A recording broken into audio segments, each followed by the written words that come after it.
Hi, I'm Gordon from Camera Labs, and this is my review of the Instax Mini 11, the latest instant camera to use Fujifilm's enormously popular Instax Mini film. Launched in February 2020 and available in 5 pastel colours, the Mini 11 produces small prints using a fully analog process that takes roughly 90 seconds for the picture to appear after you've taken it. The concept is the same as earlier models, but the 11 is now smaller and makes the process easier with auto exposure, better results in low light, and more convenient close focusing. Now, some of these features have been available on pricier Instax models in the past, but the 11's made them more affordable.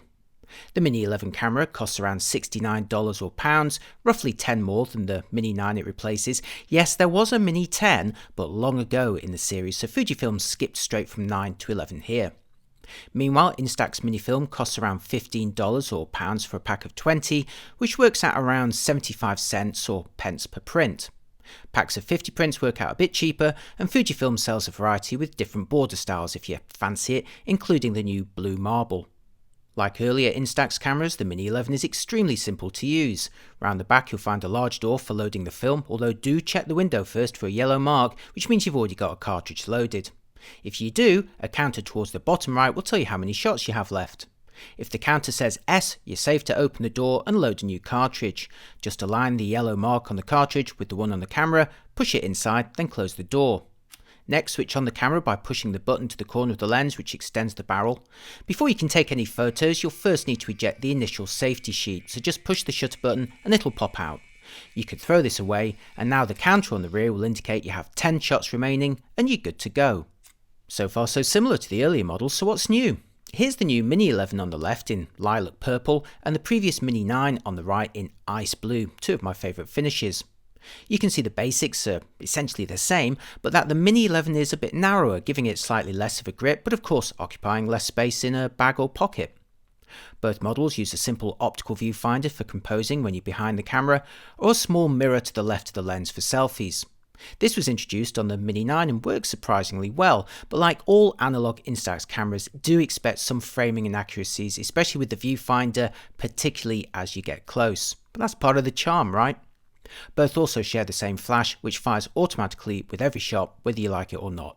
Both cameras are powered by a pair of AA batteries housed in a compartment on the grip side, and that are good for around 100 shots or 10 packs of film.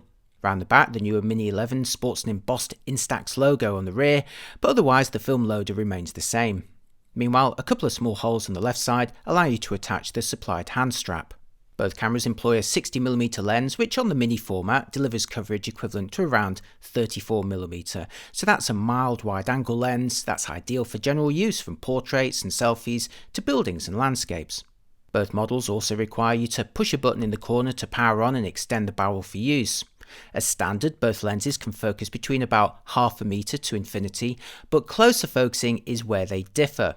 On the older Mini 9, you need to clip on an easily lost adapter to focus any closer. I never remember to bring this out, but in the first major upgrade, the newer Mini 11 now lets you simply pull out the lens barrel a notch further to reveal a selfie mode, although it'll also work for any close subject. Their closest focusing ranges may become the same 30 to 50 centimeters in this mode, but it's so much easier to access on the Mini 11, making it more convenient, especially for selfies. The Mini 11 also handles exposures differently to the Mini 9. On the older model, the shutter speed was fixed at a 60th of a second, with the exposure manually controlled by 4 aperture settings around the lens. In use, the camera would suggest the one it thought was best with a light on the barrel, but then you had to manually turn the ring to match it. Why do I have to do it? Now on the Mini 11, the aperture is fixed and the shutter speed varies automatically between 250th of a second and half a second, giving it a much broader range than the Mini 9, and in theory, allowing it to better handle very dim or bright conditions. To put this to the test, I photographed a bunch of subjects with both the Mini 11 and the Mini 9 side by side to see how they'd handle the same conditions. First, some mid to low light selfies, which is arguably where the Instax cameras are used the most. Here's a shot of yours truly on the left with the Mini 9, and on the right with the Mini 11. You can see straight away the selfie extension on the 11 has produced a slightly tighter view than the 9, without its adapter because of course I forgot to bring it out, but the big difference is in the background. It wasn't that dark in the cafe I was in, but the Mini 9 on the left has made it look like I'm in a club at midnight with a very dark background. In contrast, the Mini 11 on the right combined the flash with a slower exposure to record more of the light in the background, and I'd say it looks much better. To prove it's not an isolated instant, here's another example taken in a shop where again you really wouldn't know anything about the location from the Mini 9 version on the left, but the Mini 11 version on the right has recorded more of the background for a better looking result. I'd personally say it's well worth going for the Mini 11 versus the 9 for this slow synchro capability alone. At the other end of the scale, I noticed the earlier Mini 9 could struggle with bright outdoor scenes. Here's some examples where on the left I used the Mini 9, which even with its smallest aperture is clearly overexposing. And remember, this is in England, it's not Spain or California. Meanwhile, on the right is the same shot taken moments later with the Mini 11, and while you can see it's certainly handling the brightness a bit better than the 9, it's still overexposing. I reckon it's now only overexposing by about a stop, so extending the shutter range on future models from 250th to say 500th of a second could resolve this situation and make Instax more usable in bright outdoor scenes.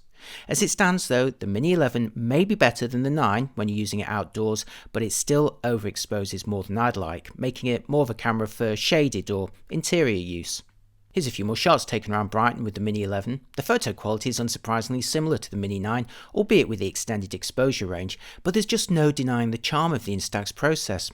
I love the stylized look of the prints, as does everyone I show them to. It's by far my favourite of the instant formats. Overall, the Instax Mini 11 is the best budget Instax to date, especially if you're into selfies or portraits. It inherits the selfie mirror of the Mini 9, but makes closer focusing much more convenient with an extendable lens rather than an easily lost adapter, while the broader exposure range produces better looking results, especially in low light, revealing much more of the surroundings. Now, the viewfinder is still not 100% accurate, especially at closer range, and the camera still struggles in bright conditions where you'll often suffer from overexposures, but if you mostly shoot in dimmer conditions or interiors, the updates are well worth spending the $10 difference in price over the 9. And as for framing inaccuracies, well, you could sell that as part of the charm of the instant process, not knowing exactly what you're going to get until that picture appears before you. As such, the Mini 11 is a no-brainer if you're after a low-cost instant camera, but I'd say the biggest decision is whether to go for it or one of Fujifilm's Instax Square models. The Instax SQ6, seen here on the right, looking like a giant Instagram logo, costs about half as much again, and the film is a bit more expensive too, but it outputs noticeably larger square prints that are more reminiscent of classic Polaroids. Now, they may be the same height as the Mini format, but a bit wider, making them square, and it really does make a surprising difference. I personally prefer the Instax Square format, and you can check out my SQ6 review here if you'd like to find out more. Or if you prefer to print photos from your phone, or indeed any pictures you've copied onto it, perhaps from a larger digital camera, then check out the Instax Mini Link portable printer, which I've reviewed here.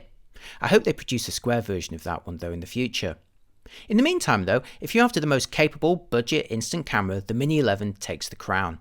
As always, there's links to check the latest prices below, or to shout me a coffee if you found any of this useful. Thanks for watching, and I'll see you next time. Bye bye.